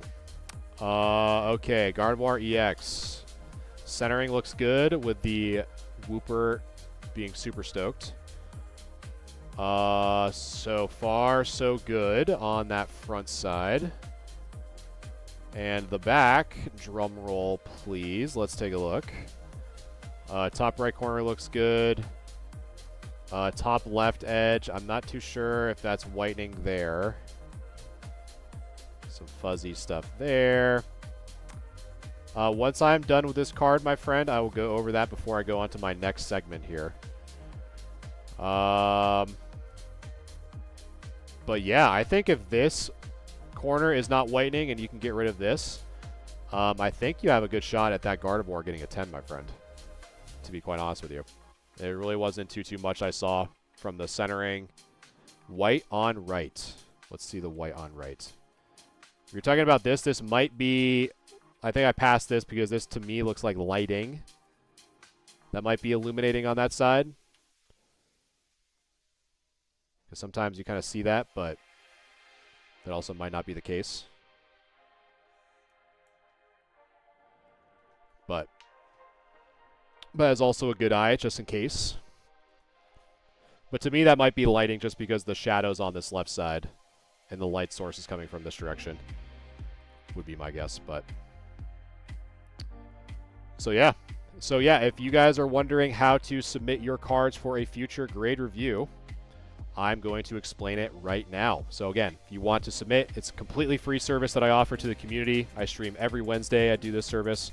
So this is how you do it.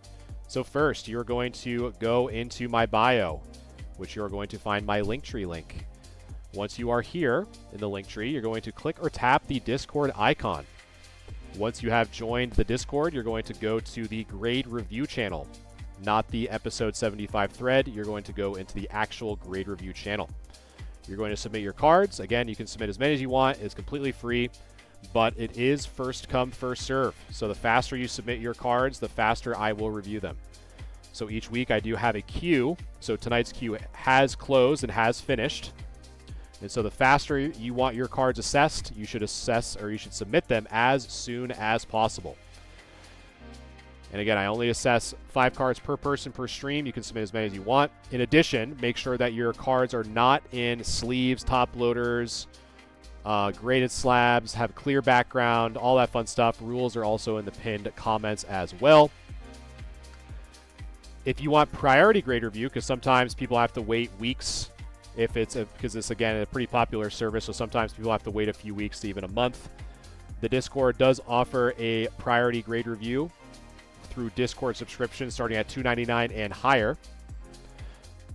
So if you guys want to support me and get priority grade review, definitely check that out. It is not required, but it is very much appreciated. And there's also some giveaways that subscribers have more entries in. We just gave away some free cards not too long ago from a winner that won last Wednesday, so we'll be doing a new giveaway here at the beginning of next Wednesday's stream, which is going to be, again, Wednesday at 8 o'clock p.m. Eastern Standard Time. And listen to Dr. Josh. Yes, black backgrounds are the best because I cannot see whitening if you take pictures on a white background. It makes it very difficult.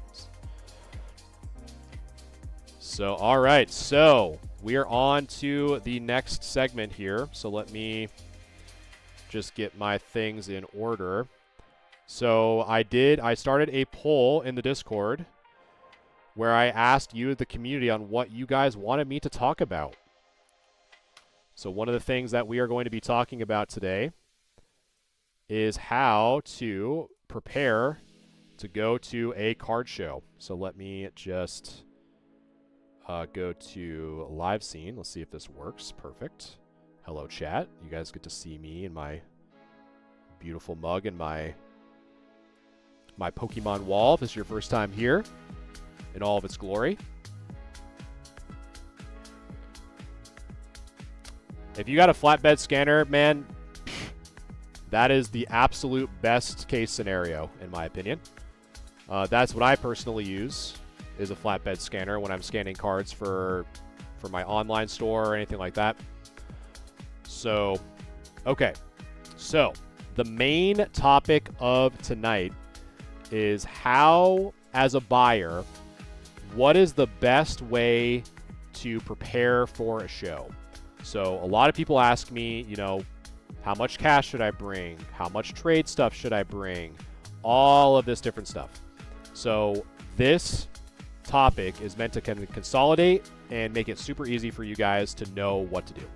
So I'm going to speak from my own personal experience. I've been vending for about 2 or 3 years now. I've kind of lost track. One of the things that I cannot recommend enough is the basics, which is first, cash. Bring cash. That is the #1 golden rule for any card show is cash. And let me make sure. So cash, guys. Bring cash. Now, how much cash? That's all dependent on you. If you want to bring 100, 200, 300, whatever is within your budget. Because you can work out a lot more deals with cash. For example, me as a vendor, I prefer cash. I can take cash or credit card. The reason why I prefer cash is I don't have to pay fees, and I can turn that cash into more buying power if there's a collection that comes to my booth. So everyone prefers cash at these events, so make sure to bring cash. The other thing that you want to bring are card essentials. So like binders, sleeves, top loaders, stuff like that to protect not only the collection that you're bringing to the show to offload as trade or buy, which I'll get into in a second, but also if you're picking up cards, you have a place to store them. So, you know, we have binder, sleeves, so on and so forth. So we got binders and sleeves. The other thing that you want to make sure is that everyone in their mother is going to be looking up prices on the fly. So with your phone, make sure that you have a power bank. You don't want your phone to run out of battery when you're trying to pull up a price and try to figure out how much your card is worth, if you haven't done that, which I'll talk about in a second, or how much if a vendor is overcharging or undercharging a specific card. You want to make sure that you have that data available because everyone's going to be doing it. You don't want to be left out by not having your phone charged and not having the tools available to you. The other thing, which I think is a very underutilized technique, which is bring a wish list of cards that you're actively trying to look for, which includes the market price. Because there will be instances like, so for example, if you go to like a Collecticon or a Front Row Card Show or another really big event with a lot of people in one small room at a time, chances are that signal will cut out on you at some point. Meaning sometimes you might not have internet access to look up the prices, what I just kind of mentioned beforehand.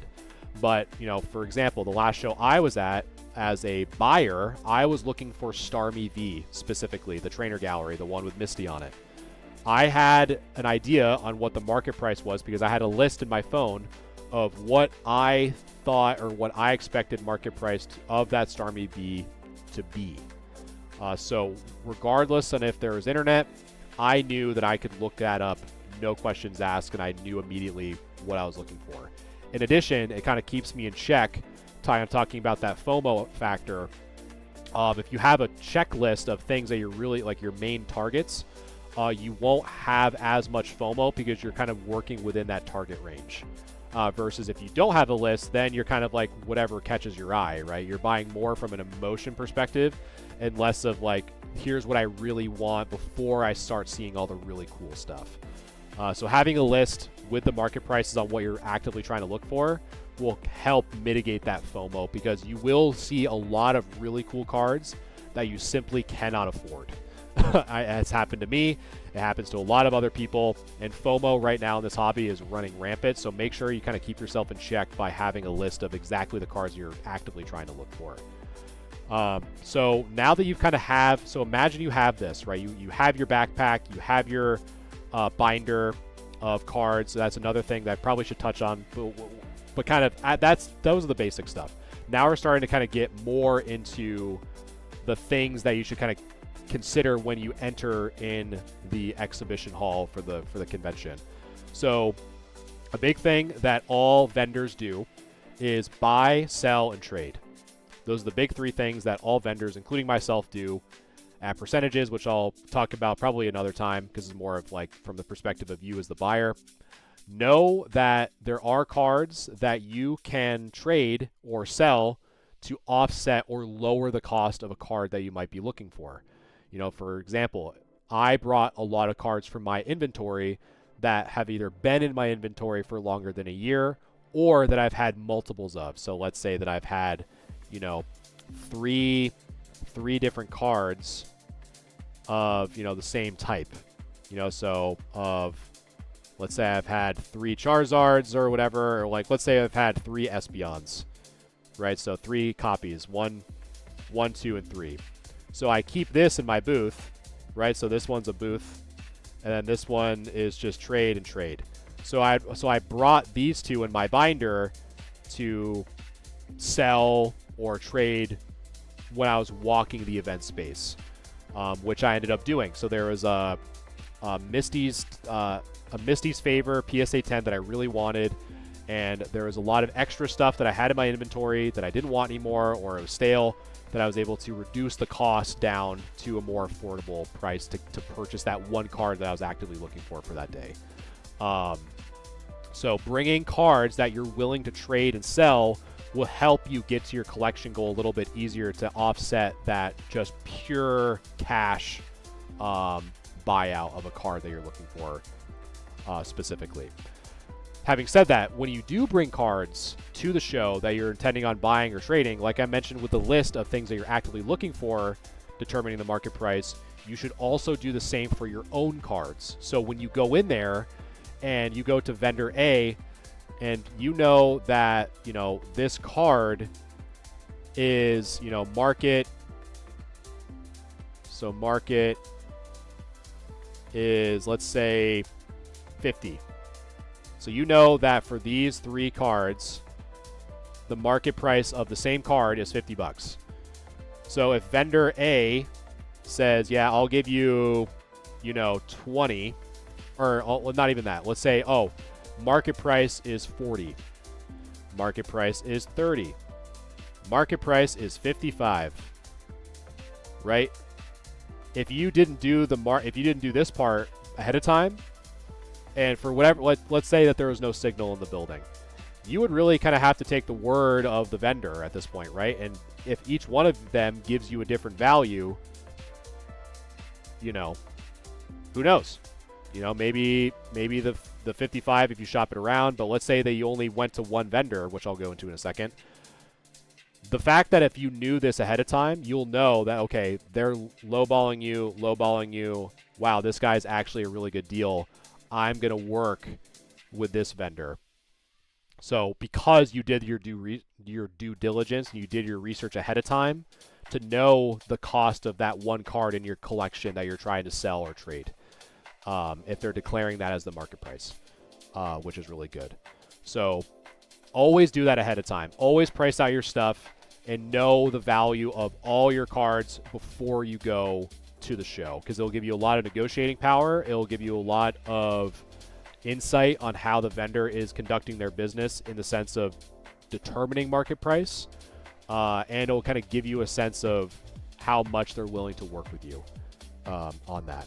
So having said that, so you have your essentials, you have your trade binder, you have it priced, you know the cost of everything, you're ready to go.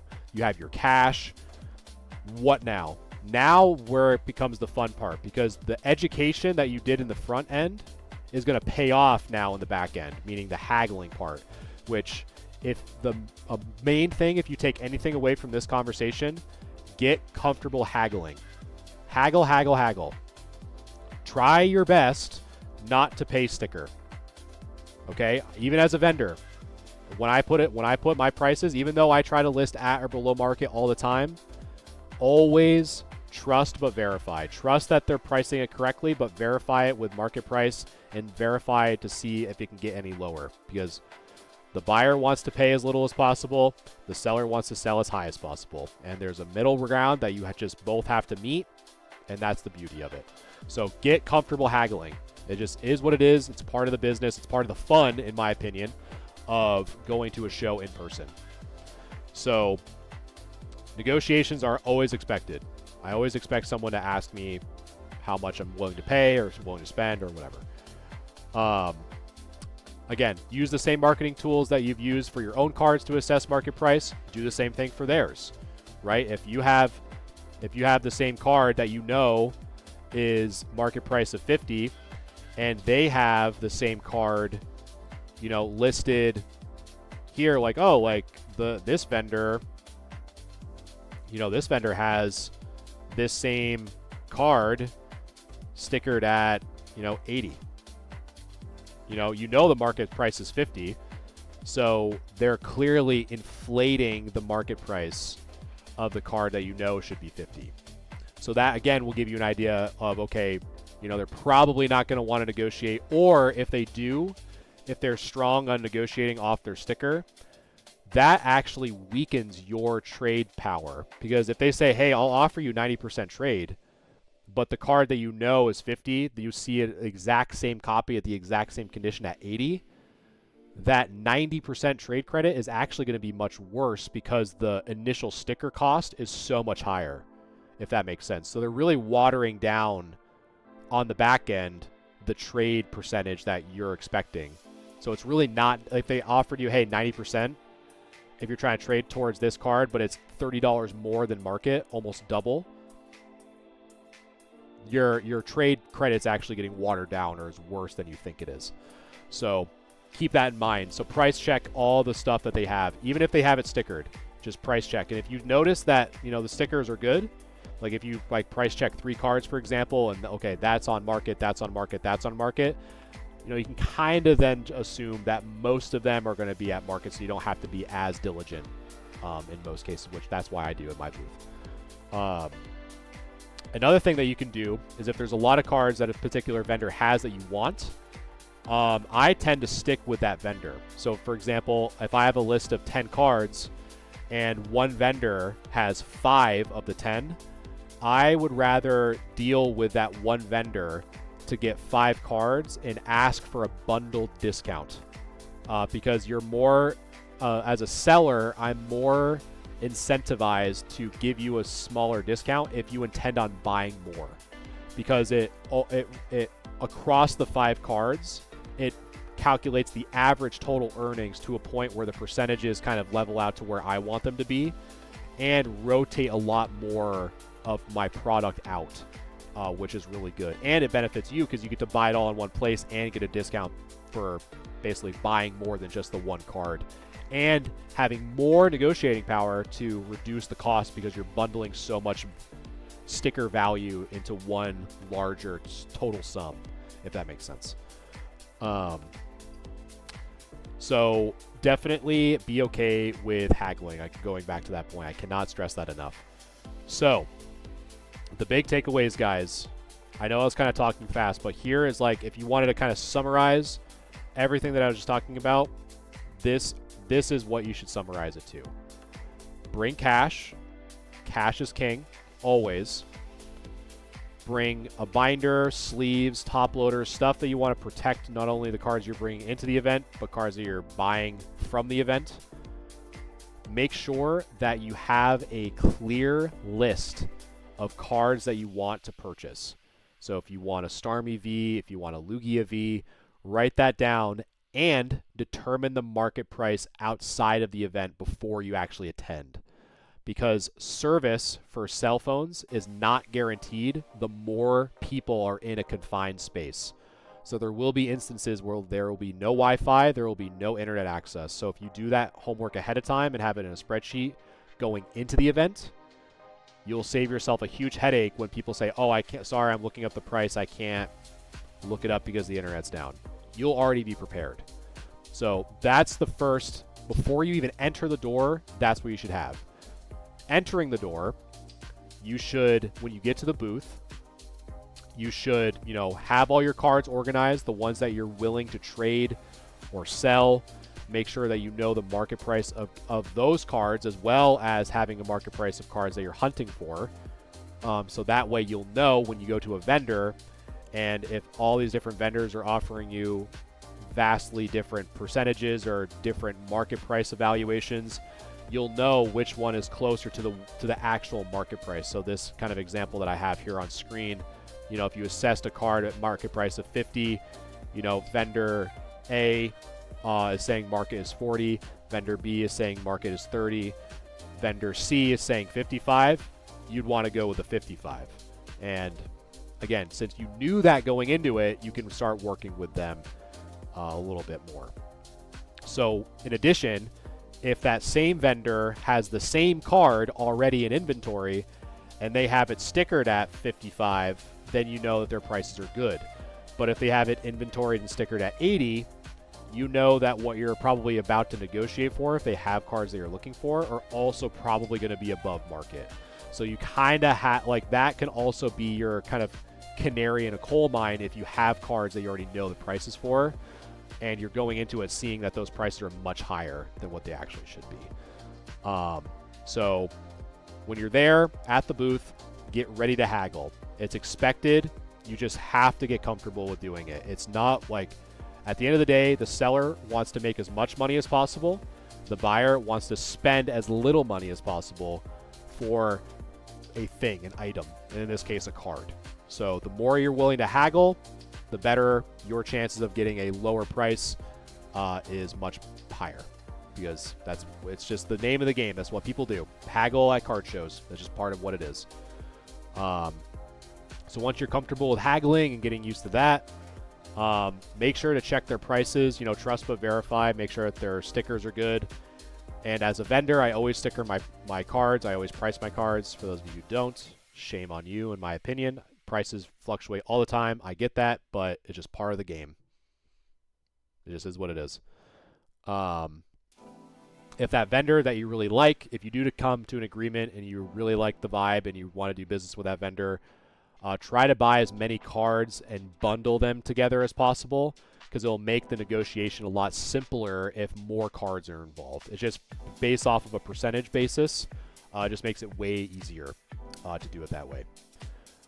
So, and then, yeah, at the end of the day, those are probably the biggest tips that I have. So if you're going into a show as a buyer, all that is what I would highly recommend.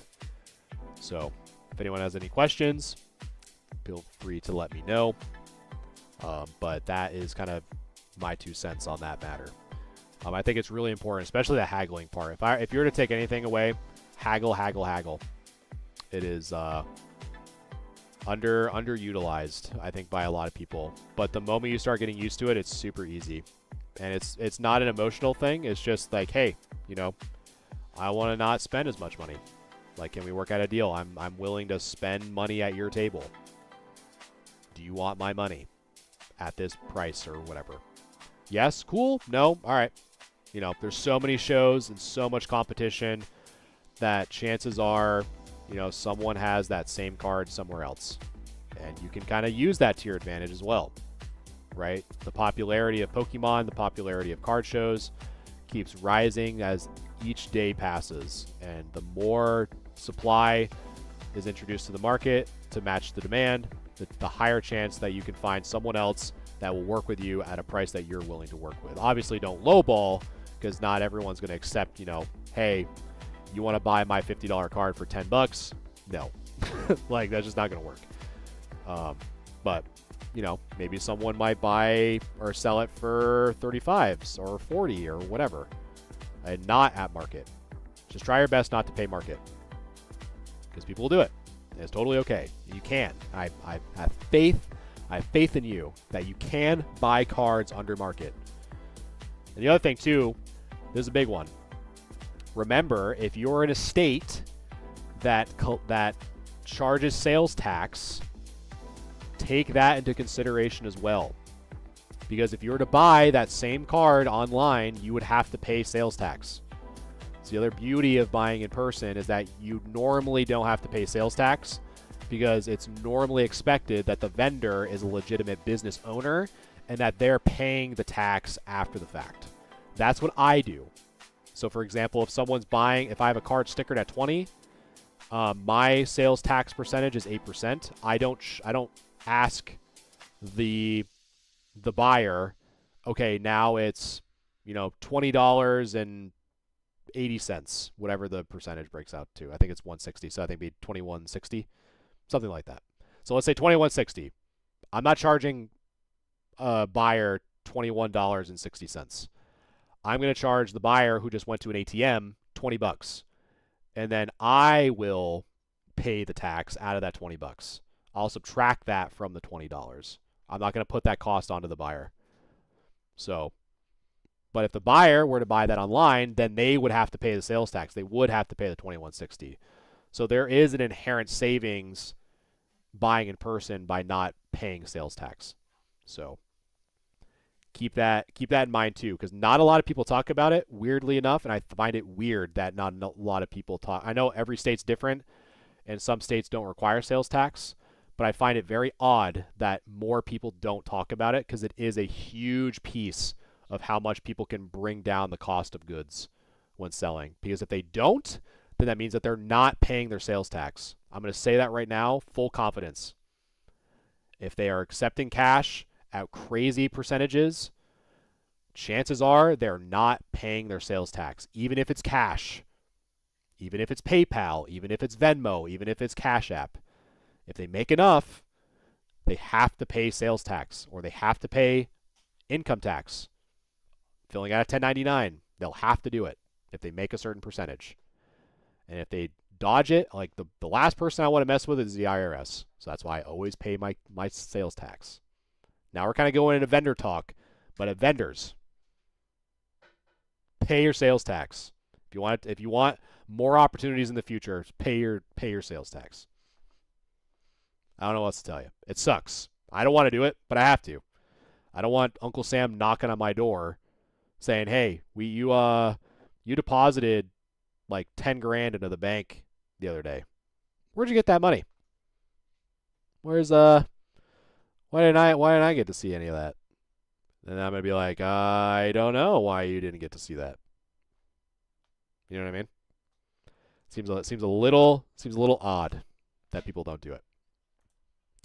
But anyway, that is my TED Talk, chat. I was gonna stream my packing my orders, but my camera, my microscope is still not charged because it was not charging this whole time. So sorry. And I had to rebuild my computer today. So my computer overheated. Crazy. But anyway. Well, thank you guys so much for hanging out. Grade Review episode 75 in the books as always. If you guys haven't already, make sure to like, follow, share, subscribe, all the things that social media people tell you to do. Always is appreciated. Next stream will be on Wednesday at 8 o'clock. I have a stream notification or an event in Discord that if you want to follow so you don't forget, that is in the Discord. That will be episode 76. And I'll offer a new subject, and hopefully I'll have all of that cleaning stuff set up. Maybe I'll start with that first. Who knows? But anyway, appreciate the love and support as always, guys. Thank you for letting me yap your ear off. Hopefully that helped. If you guys are new to buying and are afraid of having to buy, hopefully that helped. So, and then there will be a new poll on a new conversation in the Discord as well if you want to vote on another subject that we can talk about. And that is it. Thanks for letting me yap. It's hot. If you guys are in a hot place, drink water, stay hydrated. Don't hydrate too close to bed because you don't want to get up in the middle of the night. Eat your vegetables. Exercise. Sweet dreams, chat. Au revoir.